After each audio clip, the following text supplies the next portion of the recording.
आइए हम तीज की कथा शुरू करते हैं। हरतालिका तीज की कथा।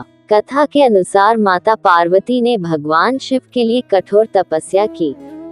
दरअसल माँ पार्वती का बचपन से ही माता पार्वती का भगवान शिव को लेकर अटूट प्रेम था। माता पार्वती अपने कई जन्मों से भगवान शिव को पति के रूप में पाना चाहती थी।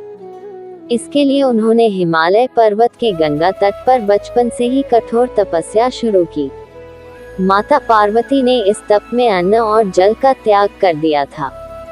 खाने में वे मात्र सूखे पत्ते चबाया करती थी। माता पार्वती की ऐसी हालत को देखकर उनके माता पिता बहुत दुखी हो गए थे। एक दिन देवर्षि नारद भगवान विष्णु की तरफ से पार्वती जी के विवाह के लिए प्रस्ताव लेकर उनके पिता के पास गए। माता पार्वती के माता और पिता को उनके इस प्रस्ताव से बहुत खुशी हुई।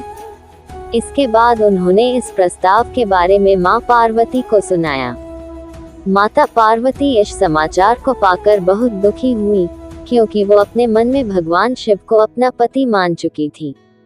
माता पार्वती ने अपनी सखी को अपनी समस्या बताई। माता पार्वती ने यह शादी का प्रस्ताव ठुकरा दिया। पार्वती जी ने अपनी एक सखी से कहा कि वह सिर्फ भोलेनाथ को ही पति के रूप में स्वीकार करेगी। सखी की सलाह पर पार्वती जी ने घने वन में एक गुफा में भगवान शिव की आराधना की। भाद्रपद तृतीया शुक्ल के दिन हस्त नक्षत्र में पार्वती जी ने मिट्टी से शिवलिंग बनकर विधिवत पूजा की और रात भर जागरण किया। पार्वती जी के तप से खुश होकर भगवान शिव ने माता पार्वती को पत्नी के रूप में स्वीकार कर लिया था।